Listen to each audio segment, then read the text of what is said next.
hubbul ulama wal muslimin. Dia cinta sama ulama dan cinta sesama muslim, saudara. Saya mulai dari cinta soal ulama ya, saudara. Dari dulu Ahlus Sunnah wal Jamaah nggak ada yang mengajarkan umatnya untuk benci ulama, walaupun itu ulama berbeda madhab, saudara. Mari kita lihat, kita bermadhab Syafi'i, imam kita adalah Imam Asy-Syafi'i radhiyallahu taala anhu, betul. Tapi Imam Syafi'i nggak ngajarin kita benci Abu Hanifah. Imam Syafi'i nggak ngajarin kita benci Imam Malik. Nggak ada ulama-ulama madhab Syafi'i yang mengajarkan kita benci Imam Abu Hanifah, benci Imam Malik, benci Imam Ahmad, benci ulama-ulama yang dalam madhab-madhab mereka yang berbeda dengan kita. Tidak ada, saudara. Walaupun kita bermadhab Syafi'i, tapi kita diajarkan oleh ulama-ulama kita untuk cinta kepada Abu Hanifah, cinta kepada Malik, cinta kepada Syafi'i, cinta kepada Ahmad, cinta kepada ulama-ulama mazhab ahli sunnah wal jamaah, saudara. Ini ajaran Ahlus Sunnah. Nah, sekarang ada kelompok nih baru nih di tengah-tengah kita nih, saudara. Ngaku Ahlus Sunnah, punya TV, punya radio, kerjaannya caci maki Imam Ghazali, kerjaannya caci maki Imam Suyuti. Ente siapa? Ilmu ente udah sampai di mana? Imam Suyuti ulama besar, Imam Ghazali ulama besar, saudara. Kau bukan levelnya untuk menghina mereka. Kalau mereka tidak suka itu urusan mereka, saudara. Tapi jangan coba-coba mereka mencela seenaknya, saudara. Inna lillahi wa inna ilaihi raji'un. Makanya hati-hati, saudara.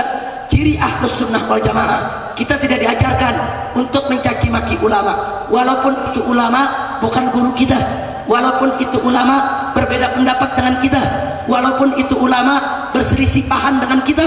Enggak boleh kita benci ulama, saudara. Silakan Anda cintai guru Anda, ikuti guru Anda, panuti guru Anda, tapi Anda tidak berhak untuk menghina ulama lain yang tidak Anda ikuti. Tidak berhak. Jadi kalau ada orang mengaku Ahlus Sunnah mencaci maki ulama, mencaci maki kiai, mencaci maki habaib, bukan Ahlus Sunnah. Jadi Ahlus Sunnah tidak boleh sembarangan, saudara. Ahlus Sunnah harus menjunjung tinggi ulama. Kenapa?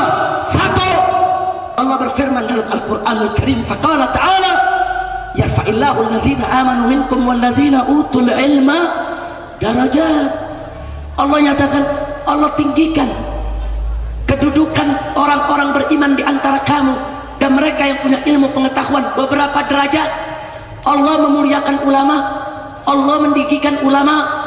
Kita ngaku cinta kepada Allah, maka wajib memuliakan orang yang dimuliakan Allah, wajib meninggikan orang yang ditinggikan Allah, wajib menghargai orang yang dihargai Allah. Tidak ada kompromi. Cinta ulama, hormat ulama, wajib. Jadi nggak boleh sembarangan kita menghina ulama, sudah. Ini anak-anak muda sekarang kadang-kadang sok tahu ulama, dia celah-celah hanya karena tidak sependapat dengan dia. Apa pangkatnya, saudara? Apa kehebatan ilmu dia? Dia tidak mau ikut kepada itu ulama, itu hak dia. Tapi dia benci, dia caci maki, dia tidak punya hak untuk itu, saudara. Maka itu saya mau tanya, siap hormati ulama? Betul. Nabi udah kasih kabar, saudara. Al ulama warathatul anbiya. Ulama itu adalah pewaris para nabi. Anda tidak bertemu Nabi, tapi Anda bisa bertemu para pewarisnya, saudara. Siapa para pewaris Nabi? Ulama. Ulama, saudara. Dan jangan lupa, Nabi juga udah kasih kabar, sayati zaman, akan datang suatu zaman di mana aku punya umat yafirruna minal ulama'i wal fuqaha. Aku punya umat akan lari meninggalkan ulama, meninggalkan fuqaha. Ulama ditinggal, fuqaha ditinggal. Mereka tidak mau ikut ulama, tidak mau patuh ulama, saudara. Lalu apa kata Nabi? Kalau sudah begitu kondisi aku punya umat, ada 3 bala musibah, malapetaka yang akan Allah kirim untuk umatnya, saudara. Yang pertama, Allah akan kirim pemimpin yang zalim, pemimpin yang akan bikin susah umat Islam, pemimpin yang akan bikin susah rakyat, pemimpin yang sewenang-wenang, pemimpin yang diktator. Hati-hati saudara, kalau anda tinggal pergi meninggalkan ulama, Allah kirim besok saudara pemimpin yang tidak peduli dengan kesusahan anda, pemimpin yang tidak peduli dengan penderitaan anda, pemimpin yang tidak peduli dengan urusan agama saudara. Dan yang kedua saudara, kata Nabi saudara, Allah akan cabut keberkahan dari nafkah kalian semuanya. Kita punya nafkah nggak ada berkahnya lagi. Padahal kita lihat dulu orang-orang tua kita, walaupun cuma punya kebun sepetak, tapi anak-anaknya berpendidikan tinggi semua. Ada yang jadi kiai, ada yang jadi dokter, ada yang jadi insinyur, ada yang jadi profesor. Dia nggak ngemis ke sana kemari. Kenapa? Berkah. Tapi berapa banyak sekarang orang duitnya miliaran saudara, mobilnya mewah-mewah, anaknya sekolah nggak ada yang jadi, nggak ada yang jadi kiai, nggak ada yang jadi insinyur, nggak ada yang jadi dokter, bahkan jadi pencinta narkoba, yang jadi homoseks, yang jadi pemabuk, yang menjadi penjudi. Kenapa? Tidak berkah. Makanya keberkahan itu Allah cabut kalau umat udah ninggalin ulama saudara. Dan yang ketiga, ini paling berbahaya, akan banyak umat Islam yang mati kehilangan iman karena jauh dari tuntunan ulamanya saudara. Inna lillahi wa inna ilaihi raji'un. Maka itu saya tanya sekali lagi, siap cinta ulama? Jawab yang kompak, siap cinta ulama, siap ikut ulama. Takbir. Umat Islam sekarang lucu, kalau lagi ada yang meninggal dunia, keluarganya baru manggil ulama. Ulama cuma disuruh tahlilan doang, pulang bawa berkah. Kalau lagi utang banyak, datang ke kiai, Pak Kiai kasih amalan dong supaya utangnya lunas. Betul? Betul? Betul? Giliran lagi mau milih siapa nih presiden yang pantas buat umat Islam, nggak nanya kiai, nggak nanya kiai saudara. Siapa nih yang pantas jadi gubernur kita, siapa nih yang pantas jadi bupati kita, siapa nih yang pantas jadi presiden kita, enggak, dia nggak nanya kiai. Sok pintar, sok hebat, kiai ditinggal saudara. Innalillahi wa inna ilaihi rajiun. Oh, alasan dia Pak Habib, kiai kan nggak ngerti politik saudara. Ya, banyak kiai tidak ngerti politik, tapi jangan lupa kiai yang istiqamah, kiai yang berakhlak, kiai yang beriman, kiai yang bertakwa, kiai yang dekat dengan Allah, mereka punya mata hati saudara. Allah buka mata hatinya. Dan kalau anda datang bertanya kepada kiai macam ini, kiai ini nggak akan sembarang menjawab. Dia istikharah minta petunjuk Allah, malam-malam dia bangun munajat kepada Allah, berdoa dalam keheningan, dalam kesucian hati. Allah yang kasih ilham, Allah yang kasih petunjuk, Allah yang kasih jawaban. Jawaban itu untuk umat saudara. Jangan pandang remeh ulama saudara. Ini giliran milih pemimpin, ini milih pemimpin saudara lebih penting daripada urusan utang pribadi kita. Milih pemimpin ini lebih penting daripada urusan tahlilan saudara. Kalau urusan tahlilan anda tanya ulama, kalau urusan bayar utang anda minta doa kepada ulama. Kenapa memilih pemimpin kok anda tidak tanya ulama? Ulama, Masya Allah. Itulah saudara, kalau udah nggak tanya ulama, ini akan terjadi. Lihat aja saudara, kalau umat sudah lari dari ulama, Nabi udah kasih kabar, Allah akan kirim pemimpin yang zalim, keberkahan nafkah rezeki kita dikabut, dan akan banyak yang mati dalam keadaan kehilangan iman, kecuali mereka taubat kepada Allah dari sekarang saudara. Jangan tinggalkan ulama. Kira-kira jelas tidak? Jelas tidak? Saya tanya sekali lagi, siap ikut ulama? Siap ikut ulama? Ciri ulama cuma dua saudara. Satu, dia punya ilmu. Dua, dia punya akhlak. Ilmu dan akhlaknya seiring sejalan. Jadi kalau dia punya ilmu tinggi dengan iman dan takwa, dia berakhlak mulia, itu ulama yang wajib kita ikuti saudara. Makanya saya sampaikan sedikit di sini apa yang disampaikan oleh Al-Imam Al-Khalil Ibn Ahmad sebagaimana dikutip oleh Al-Imam Al-Ghazali dalam kitab Ihya Ulumuddin saudara. Apa kata Imam Al-Khalil Ibn Ahmad rahimahullahu ta'ala? Beliau katakan ar-rijalu arba'atun, rajulun yadri wa yadri annahu yadri fadhalika alimun fattabi'u, wa rajulun yadri wa la yadri annahu yadri fadhalika na'imun fa'aikidu, wa rajulun la yadri wa yadri annahu la yadri fadhalika mustarsidun fa'arshidu, wa rajulun la yadri wa la yadri annahu la yadri fadhalika jahilun fatruku. Luar biasa, saudara. Apa kata Imam Khalil Ibn Ahmad? Beliau katakan ar-rijalu arba'atun, manusia ada 4 macam. Yang pertama, rajulun yadri wa yadri annahu yadri, orang yang tahu dan tahu kalau dirinya tahu. Saya ulangi, orang yang tahu dan tahu kalau dirinya tahu. Maksudnya apa? Orang punya ilmu, dia ulama, ilmu agamanya luar biasa, dan dia tahu diri, sadar kalau dirinya ulama, dia amalkan ilmunya, akhlaknya bagus, perbuatannya baik, saudara, ilmunya disebarluaskan, diajarkan ke orang. Apa kata Imam Al-Khalil Ibn Ahmad?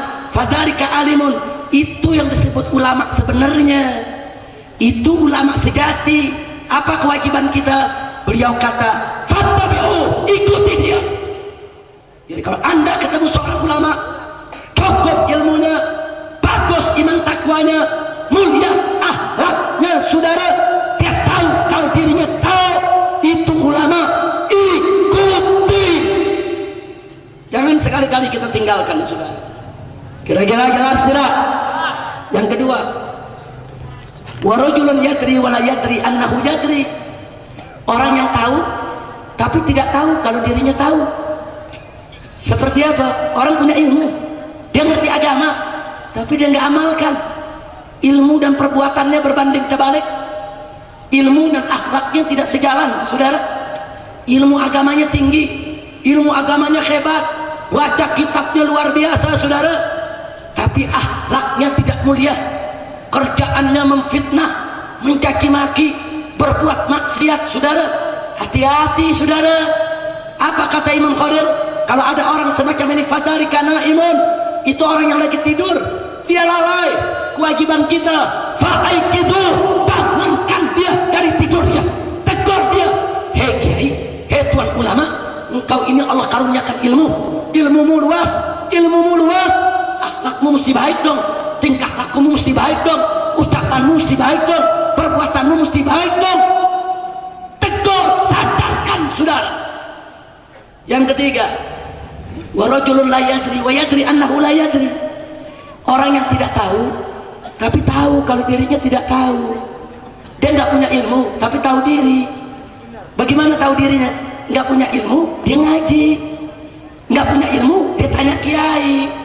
Dia nggak punya ilmu, kalau nggak paham sesuatu minta fatwa kepada ulama. Itu namanya tahu diri, saudara. Orang semacam ini, kata Imam Khalil, fadzalika mustarsyidun, itulah orang yang sedang mencari petunjuk. Kewajiban kita fa'arsyidu, tunjukkan dia, bimbing dia, ajarkan dia. Kenapa? Karena dia memang tahu diri, hendak menuntut ilmu, saudara.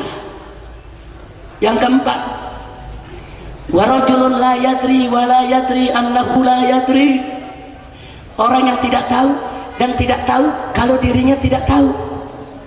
Seperti apa? Orang nggak punya ilmu, nggak tahu diri. Udah nggak punya ilmu, saudara, nggak mau nanya kiai. Udah nggak punya ilmu, nggak mau ngaji. Udah nggak punya ilmu, kalau ada masalah bikin fatwa sendiri. Bahkan kadang-kadang kiai dicaci maki, saudara. Ini kalau orang Jakarta bilang udah goblok peka lagi. Ini orang, kata Imam Khalil, fadzalika jahil, ini yang disebut orang jahil. Kewajiban kita fatruku, tinggalkan dia. Orang nanya, Habib, orang jahil itu kan bodoh, betul. Lah kok orang bodoh ditinggal? Kata Imam Khalil, tinggalin lagi tuh orang bodoh. Lah kan orang bodoh mesti diajarin, Habib. Jawabnya, bagaimana mau diajarin? Kiai aja dilawan. Bagaimana mau diajarin? Ulama aja dicaci maki. Betul, betul. Nah kalau ada yang begitu tuh, udah goblok, nggak tahu diri, udah goblok, suka caci maki kiai, udah goblok, sok bikin fatwa sendiri,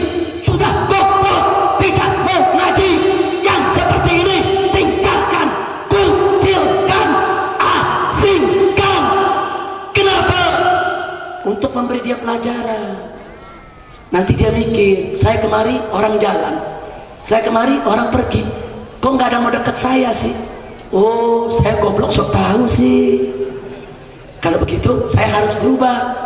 Nah kalau dia udah mulai berubah, dia nggak menghina kiai, mau ikut ngaji, mau nanya ulama, berarti statusnya naik, kelasnya naik, saudara. Bukan jahil lagi, tapi mustarsyid. Baru kita kasih dia binaan, saudara. Kira-kira jelas tidak? Nah jadi saya mau tanya, kalau gitu yang saya maksud ulama yang mana tadi? Yang nomor 1, 2, 3 atau 4? Jadi selalu saya katakan, cintai ulama, ikuti ulama, patuhi ulama. Ulama yang mana? Ulama yang tahu dan tahu diri kalau dirinya tahu.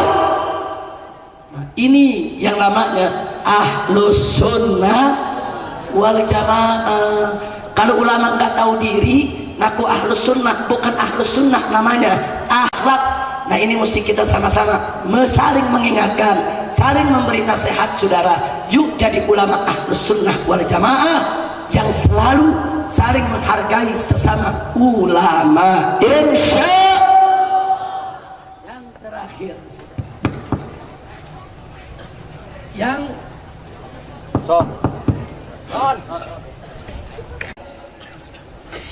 tadi saya katakan hubbul ulama wal muslimin, cinta kepada ulama dan kaum muslimin. Nah jadi yang bagian akhir adalah cinta sesama muslim. Saudara, kita cinta sesama muslim agar kita kuat persaudaraannya. Syarat utamanya adalah jangan saling menyesatkan, apalagi saling mengkafirkan di antara kita, saudara. Dalam surat An-Nisa ayat 94 Allah menyatakan, faqala ta'ala la taqulu liman alqa ilaikumus salama lasta mu'minan. Apa kata Allah subhanahu wa ta'ala? Hei orang yang beriman, jangan kau katakan kepada orang yang memberikan salam kepadamu, lasta mu'minan, kau bukan orang mukmin. Nggak boleh, saudara.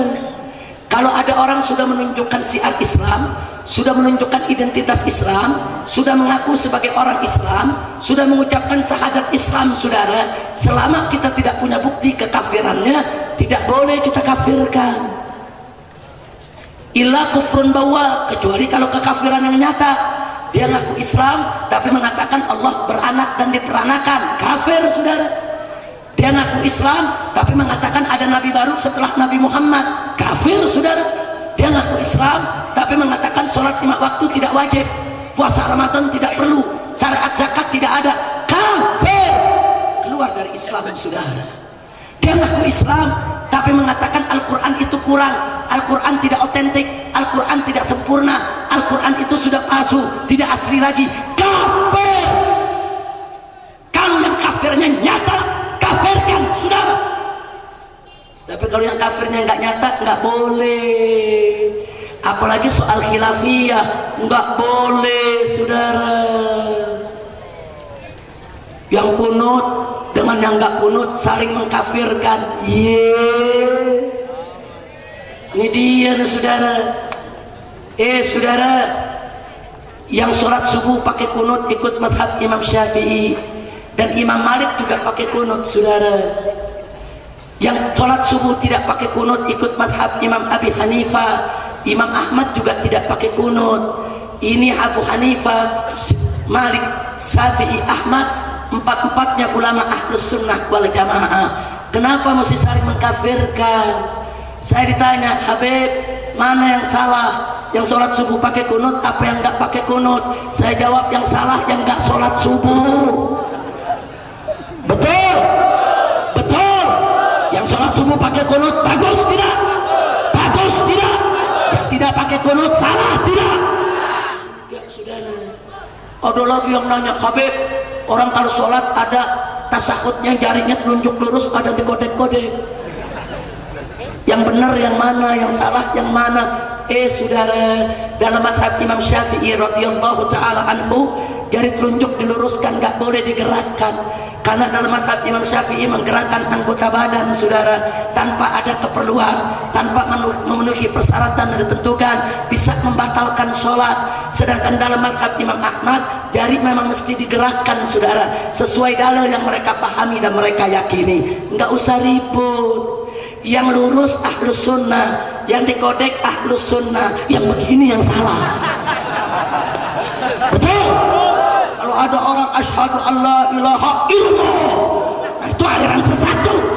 Itu mazhab ngebijak namanya. Betul? Maka itu saya mau tanya, yang kunut dengan yang enggak kunut siap bersatu tidak? Siap bersatu tidak? Siap tidak? Betul? Takbir. Nah makanya saya mau ingetin ya saudara-saudara saya yang ada di luar ahlus sunnah, tolong jangan sembarangan mengkafirkan ahlus sunnah wal jamaah. Saya kaget ada tokoh Wahabi di Indonesia bikin buku berjudul Hidup Mulia dengan Manhaj Salaf. Saya beli bukunya, saya baca. Begitu saya baca di pasal 13, saya kaget. Di situ dituliskan firqah-firqah yang sesat dan menyesatkan. Salah satunya adalah Asy'ariyah dan Maturidiyah. Gila ini buku, saudara.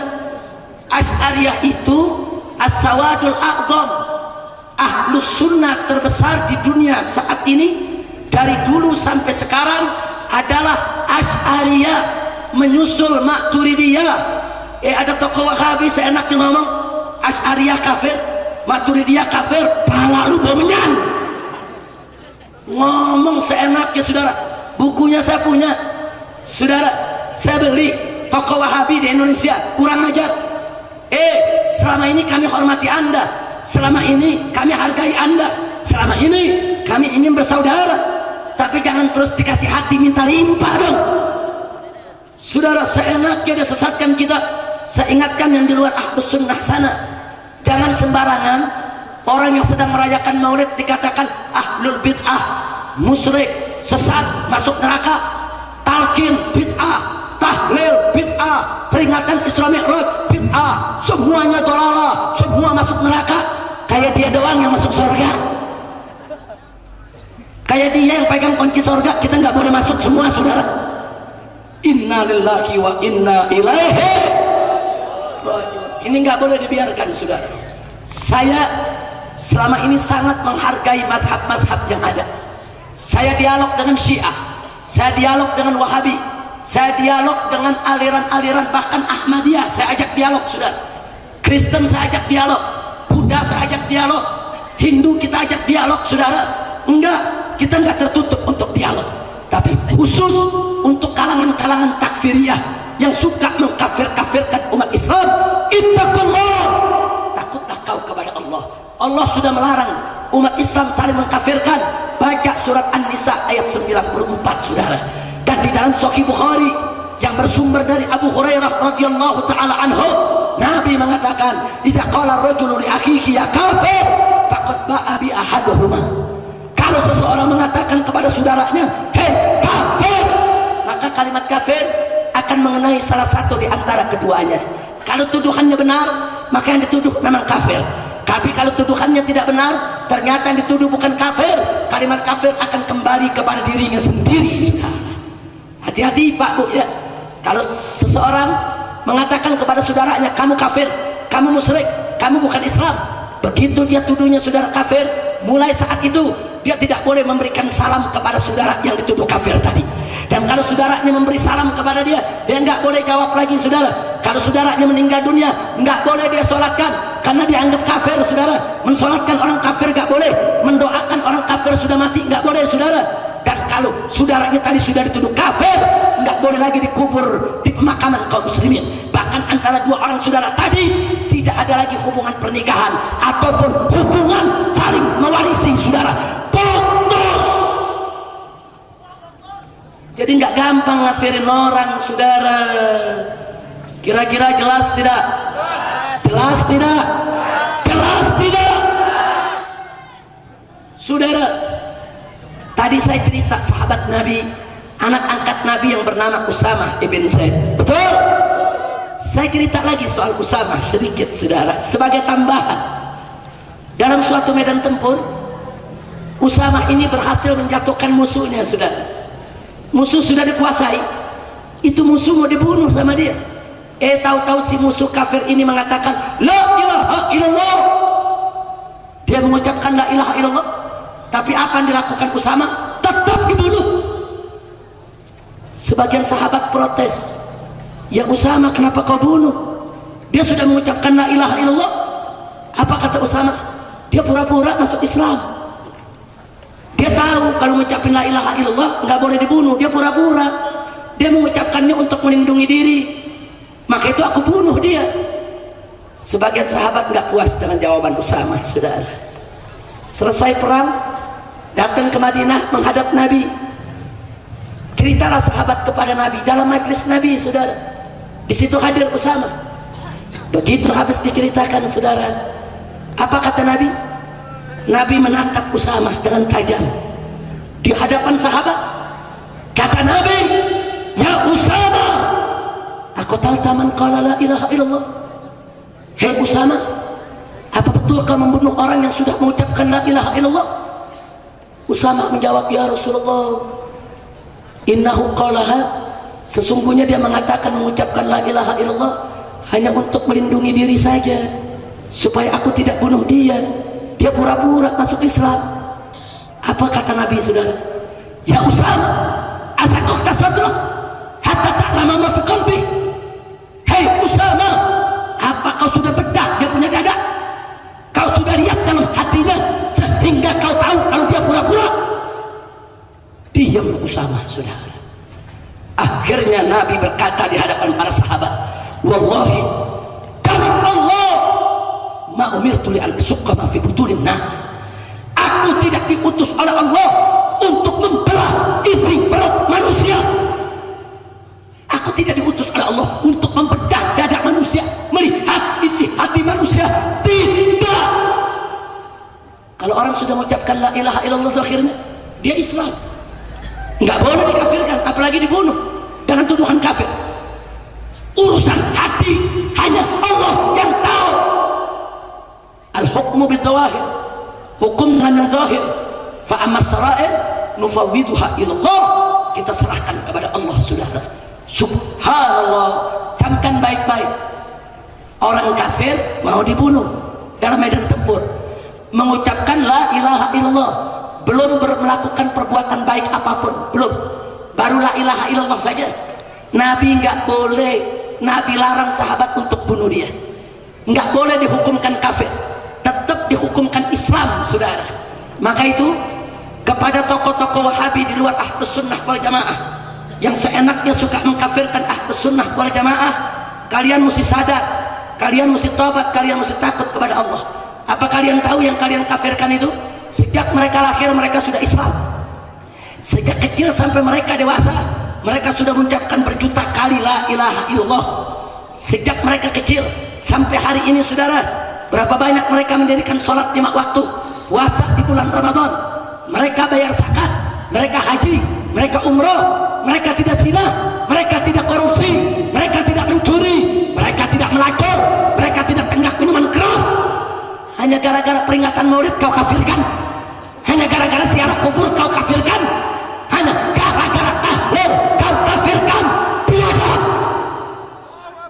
Masya Allah, itu saudaramu Muslim. Soal kita berbeda, silakan berbeda. Kalau kau mau tahu dalil kami, tanya dulu dong. Hei Kiai, kenapa kau ziarah kubur? Tanya dong dalilnya. Hei Kiai, kenapa kau baca burdah? Hei Kiai, kenapa kau baca bersanji? Hei Kiai, kenapa kau tahlilan? Tanya dulu dong, saudara. Kenapa? Sebab Ahlus Sunnah punya dalil yang bisa dipertanggungjawabkan, saudara. Kami memperingati Maulid, kami punya dalil. Kami memperingati Isra Mi'raj, kami punya dalil. Kami melakukan tahlilan, kami punya dalil. Kami baca suratul Fatihah buat mayit, kami punya dalil. Kami ziarah kubur para ulama, para anbiya, kami punya dalil. Kami sholat subuh dengan kunut, kami punya dalil.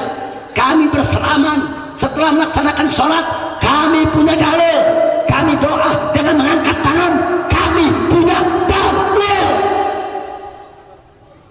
Ini enggak nanya dong, katakan ishadu alayya anni la ukaffiru ahadan min ahlil qiblah. Persaksikanlah oleh kamu sekalian, sesungguhnya aku Abul Hasan Al-Asy'ari tidak mengkafirkan seorang pun daripada ahli kiblat. Aku tidak mengkafirkan seorang muslim pun walaupun berbeda mazhab, saudara. Maka itu silakan Anda buka kitab Ahlus Sunnah, saudara, melawan habis bid'ahnya Khawarij, melawan habis Mu'tazilah, melawan habis Syiah, melawan habis Qadariyah, melawan habis Jabariyah, melawan habis Murji'ah. Tapi Ahlus Sunnah tidak pernah mengkafirkan mereka, saudara.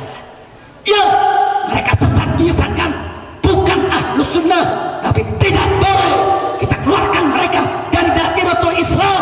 Haram.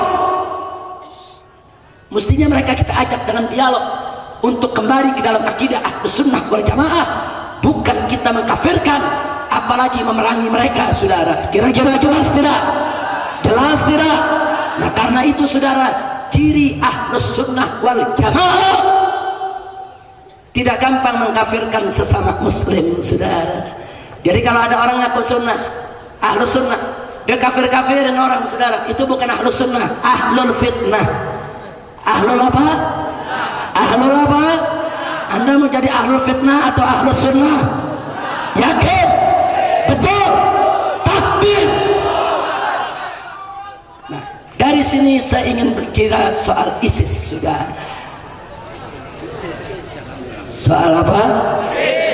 Wa ma adraka ma ISIS? Summa ma adraka ma ISIS?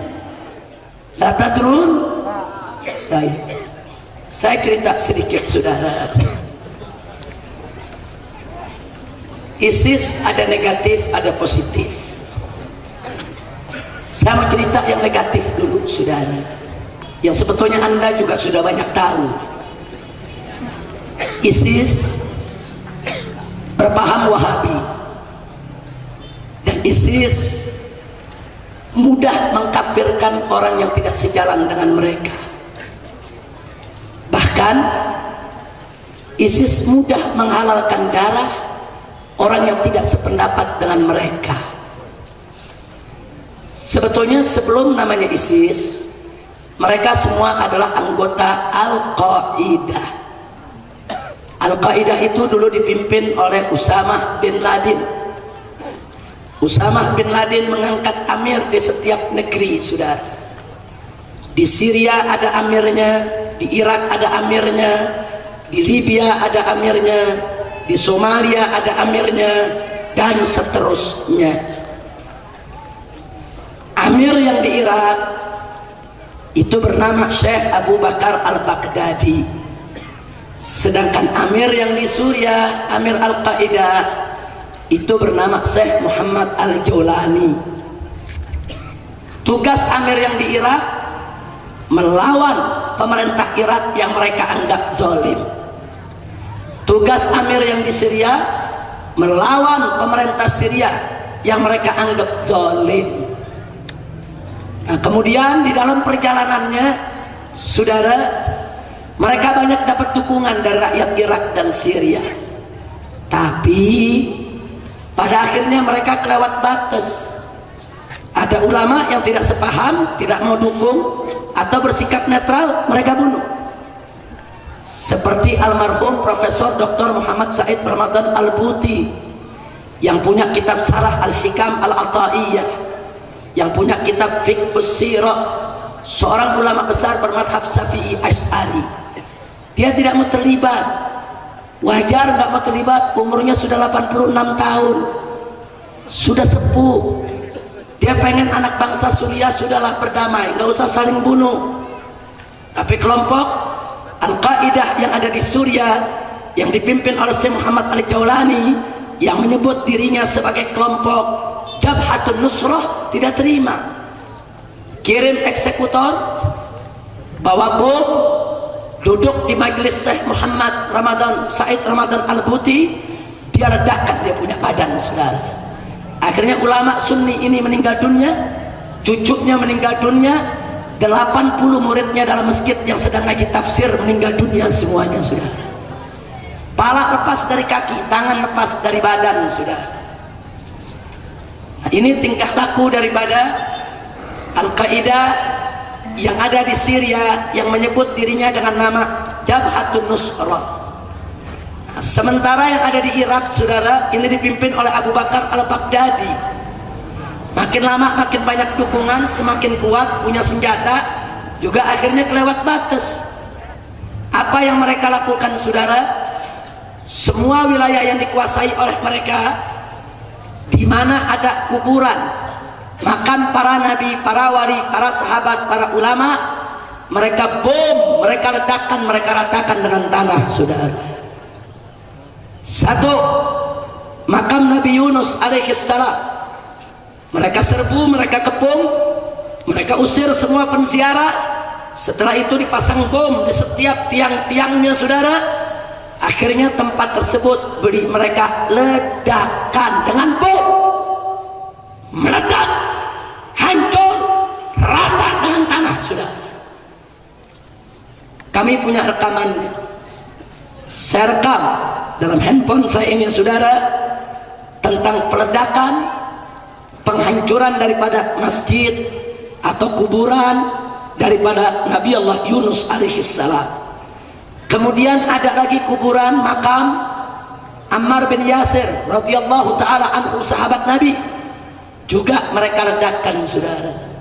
Masih ada lagi makam Uwais Al-Qarni, seorang tabi'in yang namanya disebut oleh lisan Nabi, saudara, orang soleh, saudara, bertemu dengan Sayyidina Umar setelah wafat Nabi. Makamnya juga diledakkan, diratakan dengan tanah, saudara. Belum lagi nabi-nabi Bani Israel seperti Nabi Jargis, Nabi Daniel, semua diratakan dengan tanah oleh mereka.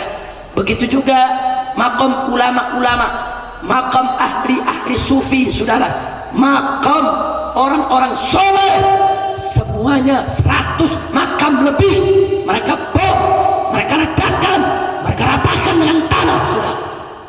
Apa alasan mereka? Alasan mereka tempat ini banyak diziarahi oleh umat Islam untuk disembah. Kata mereka, orang yang ziarah itu menyembah kuburan. Jadi bagi mereka ini pusat kemusyrikan, ini tempat kemusyrikan, sehingga harus diratakan dengan tanah. Mereka katakan ini lebih jahat dari Masjid Dirar. Kalau Masjid Dirar dulu dibakar oleh Nabi, ini lebih berbahaya daripada Masjid Dirar, karena ini pusat kemusyrikan. Mereka bom. Ini kelebihan mereka. Mereka merasa pendapat mereka paling benar, mereka merasa paling Islam, mereka merasa paling ahlus sunnah. Mereka pikir ahlus sunnah wal jamaah ziarah kubur tidak punya dalil, saudara. Ahlus sunnah wal jamaah ziarah kubur para nabi, ziarah kubur para sahabat, ziarah kubur para aulia, mereka punya dalil atas perintah Nabi. Nabi yang pernah bersabda, Nabi pernah mengatakan, kuntu nahaitukum an ziyaratil kubur al-an ala fazuruha. Dulu aku pernah larang kalian untuk ziarah kubur, tapi sekarang ziarahi itu kubur. Nabi yang suruh, saudara.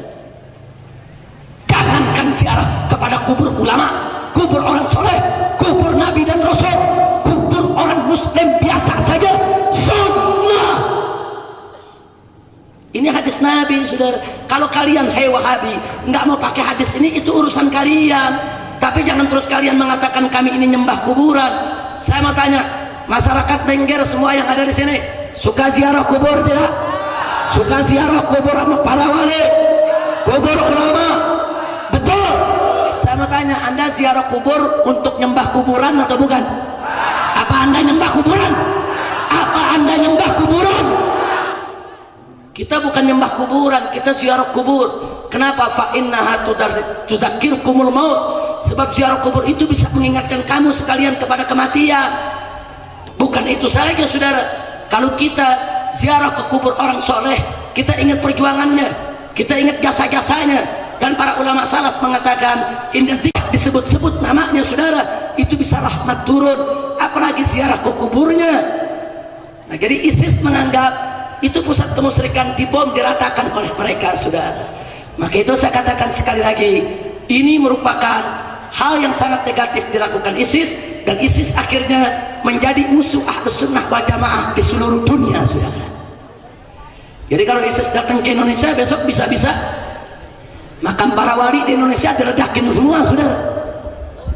Inna lillahi wa inna ilaihi raji'un. Jadi kesimpulannya satu, ISIS menimbulkan peperangan antar sesama muslim. Dua, ISIS dengan mudah membunuh orang hanya karena tidak sependapat.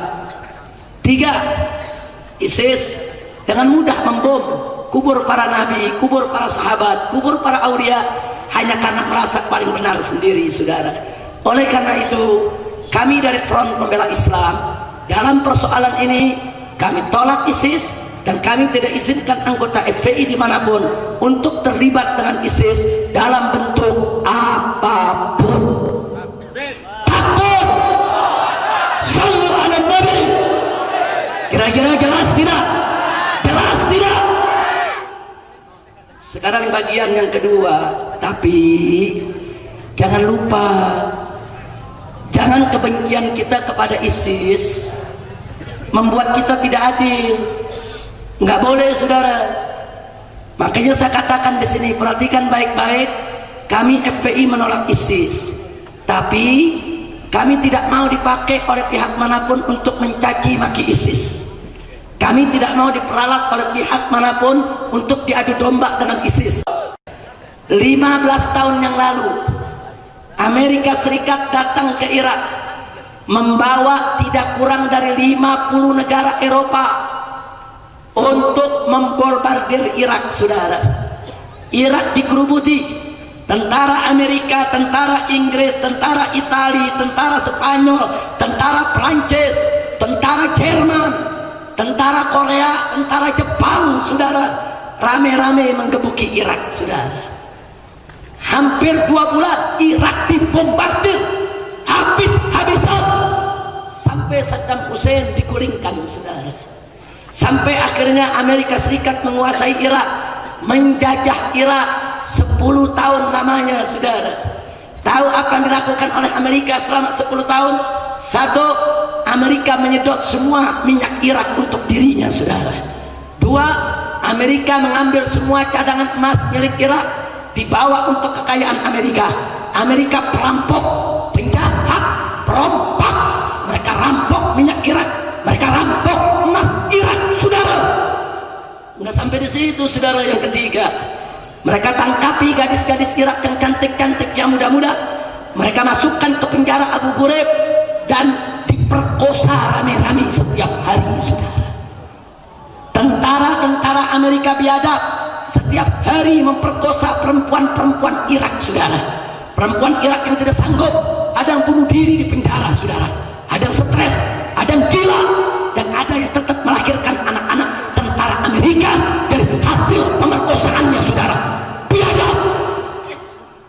Nggak sampai di situ, saudara. Anak-anak muda Irak lihat dengan mata kepalanya, ibunya diperkosa, kakak perempuannya diperkosa, ayahnya disembelih. Ini kebiadaban Amerika selama ada di Irak, saudara. Setelah 10 tahun berlalu, Amerika nggak pergi begitu aja. Dia bikin pemerintahan boneka di Irak, saudara. Pemerintahan yang dipilih dari kalangan Syiah. Kenapa Syiah yang disuruh mimpin? Kau lelakinya, saudara, biadab. 15 tahun, 10 tahun Amerika jajah, 5 tahun berlangsung pemerintahan, saudara. Irak porak-poranda. Setiap hari pemerkosaan, setiap hari penyembelihan orang, setiap hari pembunuhan, setiap hari pembakaran kampung. Mereka hidup dalam penderitaan. Akhirnya, saudara, rakyat Irak melarikan diri. Tidak kurang dari 1 juta rakyat Irak melarikan diri dari Irak, saudara. Ada yang lari ke Iran, yang lari ke Yordan, yang lari ke negara-negara Arab. Bahkan ada yang pakai sampan, saudara, pakai perahu, terdampar di Malaysia, terdampar di Australia, terdampar di Banten Selatan, saudara. Saat ini seluruh pengungsi Irak yang terdampar di Pulau Jawa ditampung di Jawa Barat, wilayah Puncak, Cianjur, saudara. Sampai hari ini mereka tidak mau pulang, mereka stres. Saudara, ketika mereka diperkosa, ketika mereka disembelih, ketika mereka dibunuh, kemana Indonesia? Kemana Saudi Arabia? Kemana Iran? Kemana Mesir? Kemana Perserikatan Bangsa-Bangsa? Semua diam, biadab. Nggak ada yang bantu mereka, saudara. 15 tahun mereka menderita, nggak ada. Apa ada pemerintah Indonesia mengatakan Amerika biadab?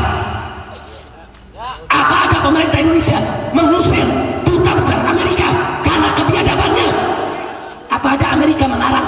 Apa ada Indonesia melarang pengibaran bendera Amerika yang biadab?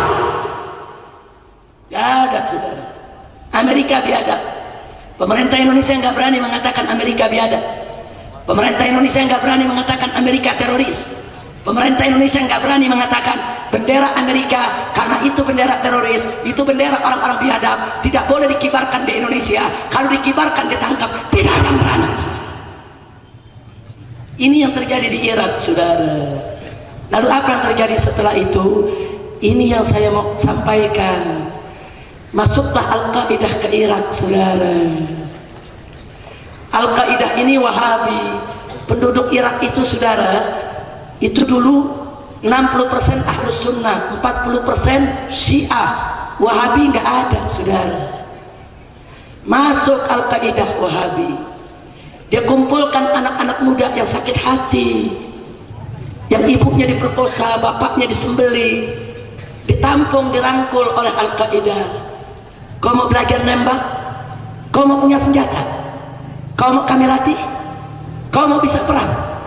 Kau mau bunuh itu tentara Amerika yang biadab? Kau mau bunuh itu tentara Irak yang memperkosa ibumu, yang menyembelih ayahmu?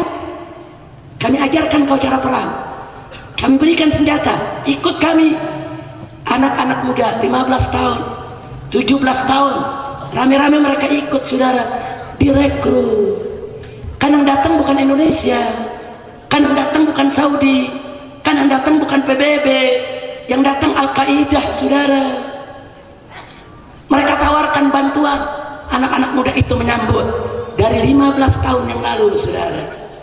Ingat, 15 tahun yang lalu mereka anak-anak yang gak bisa perang, umurnya 12 tahun, 15 tahun, 16 tahun. Tapi sekarang umur mereka sudah 25 tahun, umur mereka sudah 30 tahun. Mereka punya senjata, saudara. Apa yang mereka lakukan? Mereka gerilya. Dari 5 tahun yang lalu, saudara, mereka gerilya. Pos-pos polisi mereka serbu, pos-pos tentara mereka serbu, saudara.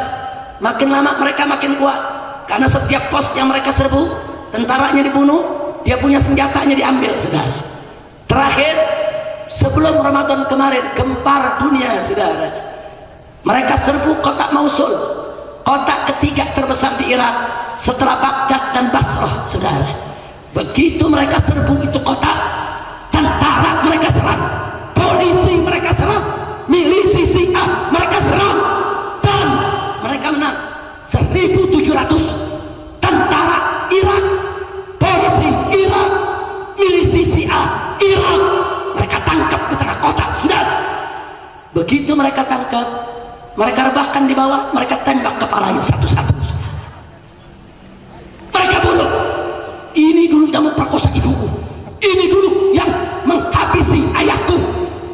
Dan yang ketangkepan orang yang suka nyembelih orang, disembelih lagi oleh mereka. Masya Allah. Ini yang terjadi di Irak, saudara. Kali ini mereka menang besar. Kenapa menang besar? Karena di kota Mosul itu merupakan pusat di mana tentara Irak meletakkan senjata-senjata canggihnya, saudara. Begitu tentara Irak kalah, sekarang panser-pansernya jatuh ke tangan ISIS, saudara. Jatuh ke tangan anak-anak yang direkrut oleh Al-Qaeda tadi, saudara. Mereka punya panser, mereka punya roket, mereka punya basoka, mereka punya rudal sekat, saudara. Oh, nggak main-main. Akhirnya setelah mereka berkuasa, beberapa kota mereka serbu semuanya, sampai masuk ke sebelah timur Suriah, dan akhirnya mereka deklarasikan Islamic State of Iraq and Sham, yang artinya negara Islam Irak dan Syam. Saudara, sebetulnya mereka lagi berontak kepada pemerintah mereka yang zalim.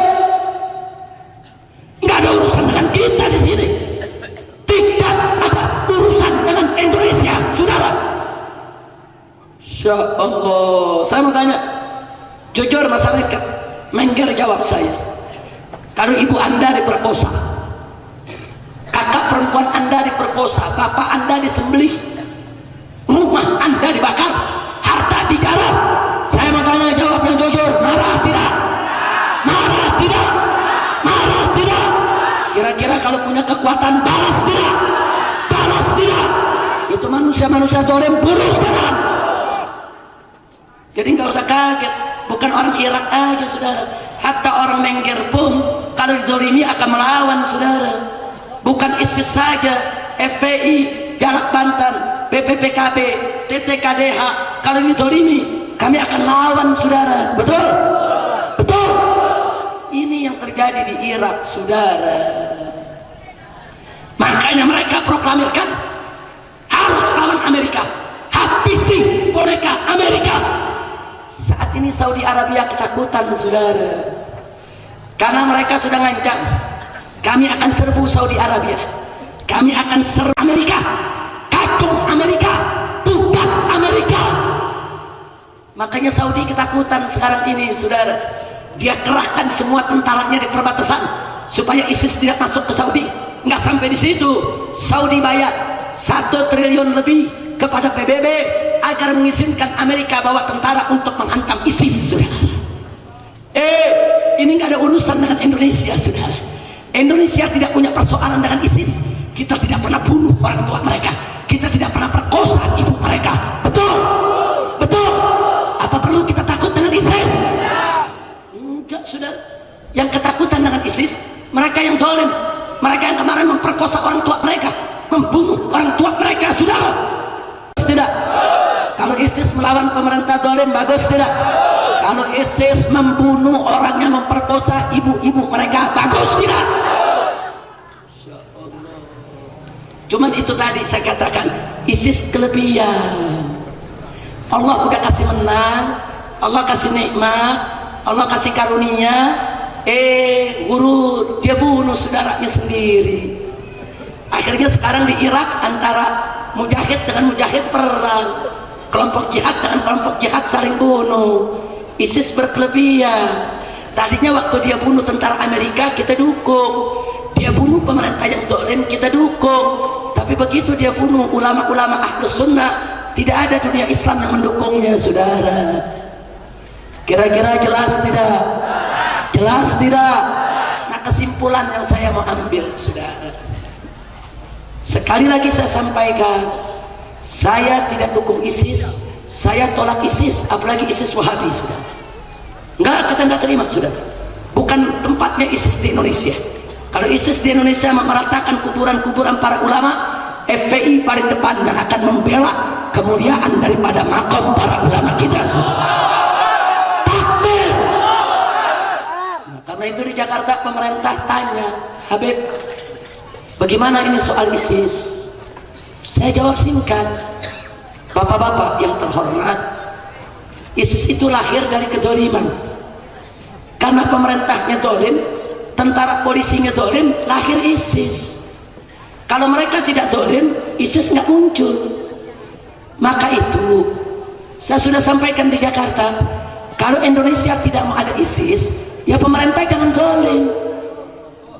Jangan menzalimi ulama, jangan menzalimi kiai, jangan menzalimi pondok pesantren, jangan menzalimi rakyat. Kalau pemerintahnya adil, tentaranya baik, polisinya baik, rakyat sejahtera, tidak dizalimi. Saya tanya semua, jawab yang kompak. Kalau pemerintah adil, tentara baik, polisi bagus, rakyat sejahtera, tidak ada yang dizalimi, apa di Indonesia perlu ISIS? Apa di Indonesia perlu ISIS? Apa di Indonesia perlu ISIS? Nggak perlu. Tidak perlu ada ISIS, betul. Dan kita tidak rame-rame akan angkat senjata untuk melawan mereka, betul. Takbir. Siap lawan kezaliman, siap lawan kezaliman, siap tegakkan keadilan. Takbir. Sallu ala Nabi. Tapi alhamdulillah Buya Qurtubi, alhamdulillah Kiai Ucap Muhaimin, alhamdulillah teman-teman dari TTKDA, dari BPPKB, ada tentara jahat, polisi jahat, kita lapor, ditangkap, pangkat dicopot saudara, mereka dipenjara, masih bagus gak? Masih bagus gak? Nah kalau tentaranya baik, polisinya baik, apa perlu ada ISIS? Apa perlu ada ISIS? Gak perlu. Tapi kalau tentara polisi jahat, perlu gak ada ISIS? Bukan perlu, wajib. Iya cuman sallallahu alaihi nabi. Nah kalau saya udah cerita begitu, bu,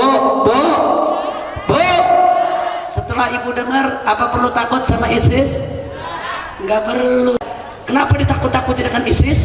Akhirnya di beberapa tempat kalimat tauhid diinjak-injak, bendera la ilaha illallah dibakar orang saudara. Ini yang musuh Islam mau. Alasannya ISIS, sebetulnya tujuannya kalimat tauhid yang diinjak-injak saudara. Hati-hati. Dan saya ingatkan pemerintah Indonesia, contohlah Malaysia. Saya mundar-mandir Malaysia, berita ISIS nggak ada sudah. Biasa. Malaysia punya 2 kilang minyak di kota Mosul sudah. Itu kota dikuasai ISIS. Begitu ISIS tahu ini Malaysia yang punya, sampai hari ini kilang minyak tadi tidak diganggu sudah. Kilang minyak milik Amerika mereka ambil, milik Inggris mereka ambil, milik Korea mereka ambil. Milik Malaysia mereka tidak ambil, karena mereka tahu ini saudara muslimnya sudah. Makanya Malaysia tahu diri.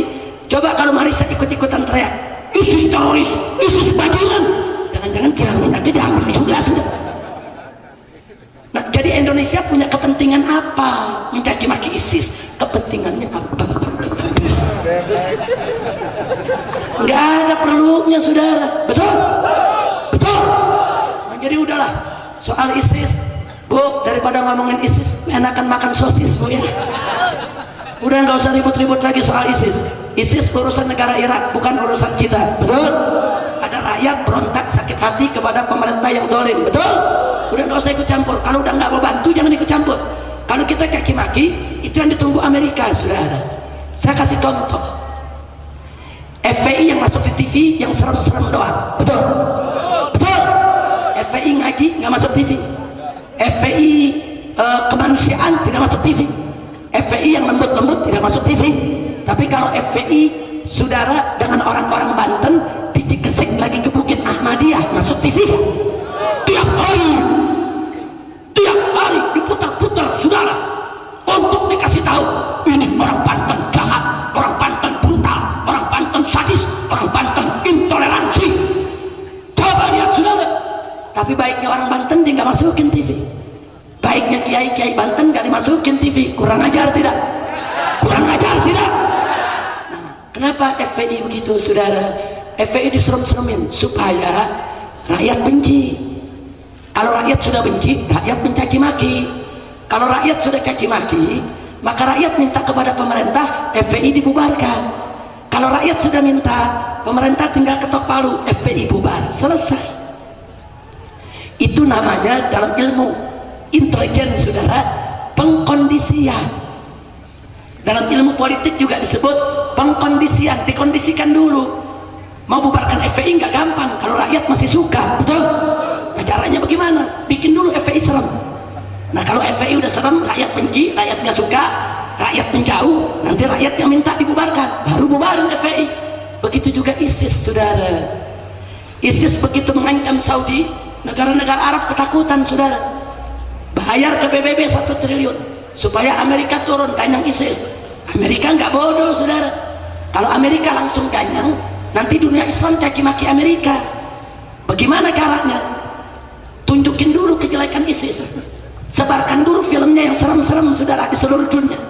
Begitu seluruh dunia sudah benci ISIS, caci maki ISIS, laknat ISIS, setuju ISIS diserbu, baru Amerika seminggu yang lalu turun dengan pesawat-pesawat tempurnya menggempur ISIS saudara. Begitu Amerika menggempur, umat Islam diam aja. Kenapa? Karena memang udah benci saudara. Saya tanya, kalau begitu Amerika jahat tidak?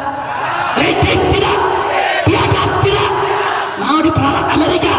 Mau diperbudak Amerika? Takbir! ISIS kita tolak, betul? Tapi kita nggak mau diperalat untuk musuhi ISIS, betul? Takbir! Kira-kira saya sampaikan jelas tidak? Paham semua? Nah, karena itu Pak Bu, sejak Januari 2014 semenjak ISIS itu muncul, ISIS bukan baru kemarin muncul di Indonesia, ramainya Ramadan. ISIS dari bulan Januari sudah. Saya sudah berikan instruksi seluruh laskar FPI dari Sabang sampai Merauke tidak boleh ikut jihad di Syria dan Irak. Kenapa? Karena saya lihat di sana bukan maidanul jihad tapi maidanul fitan. Mujahidin dengan mujahidin perang, kelompok jihad dengan kelompok jihad perang. Saya khawatir kalau laskar FPI berangkat ikut satu kelompok jihad, nanti disuruh gempur kelompok jihad yang lain, akhirnya muslim dengan muslim saling bunuh, saudara. Maka itu kami larang dan anak kami tidak ada yang berangkat ke sana. Tapi anak-anak FPI yang berangkat ke Gaza itu kami izinkan, kami bantu. Kenapa? Sebab jihadnya jelas, musuhnya jelas. Siapa musuhnya? Siapa musuhnya? Siap ganyang Israel, siap hantam Israel. Takbir.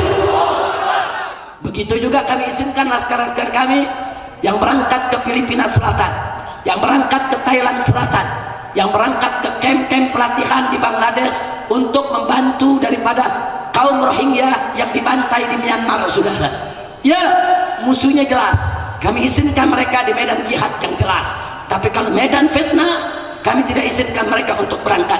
Kesian, anak-anak muda kita nggak ngerti apa-apa, nggak paham politik, nggak tahu peta juang, cuman punya semangat, saudara.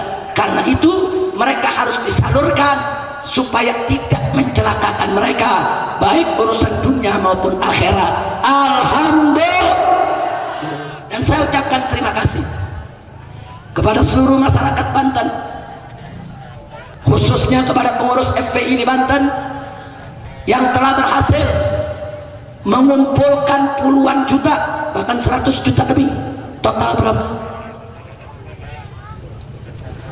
Jadi ada 100 juta lebih yang sudah dikumpulkan oleh masyarakat Banten yang kami kirimkan ke Gaza, Palestina. Dan total seluruh jumlah yang sudah kami kumpulkan sejak bulan Ramadan selama 2 bulan saat ini sudah mencapai 1,7 miliar. Jadi kalau Anda buka internet, tulis saja FPI for Gaza, Anda akan dapatkan di sana rekaman kami bagaimana kami menyalurkan bantuan itu untuk Gaza. Nah, karena jelas jihadnya, saudara.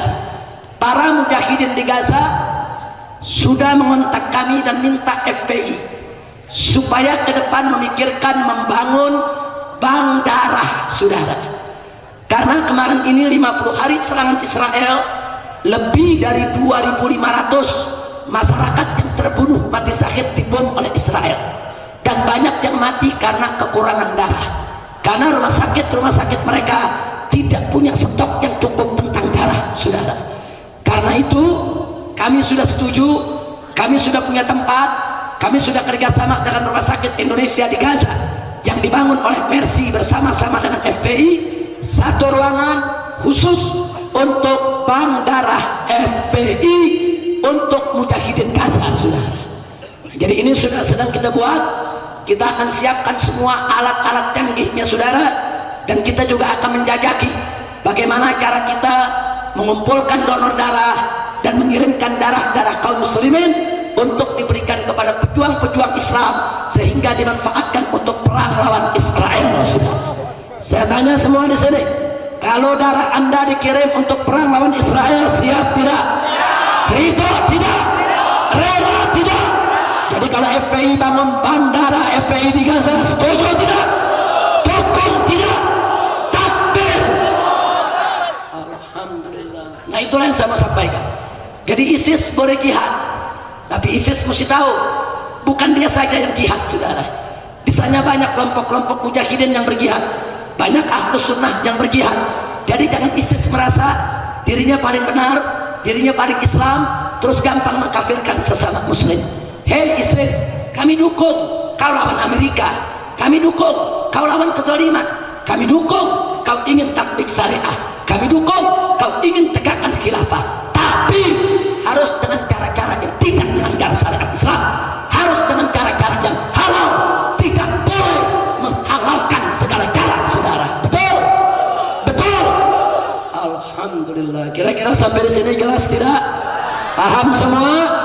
Alhamdulillah. Itulah yang bisa saya sampaikan pada kesempatan malam hari ini, dan saya sudah memenuhi janji saya untuk menjelaskan apa itu ISIS.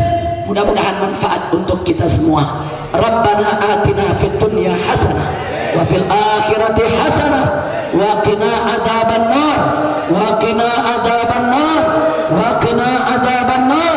Wassallallahu ala sayyidina Muhammadin wa ala alihi wa sahbihi ajma'in walhamdulillahi rabbil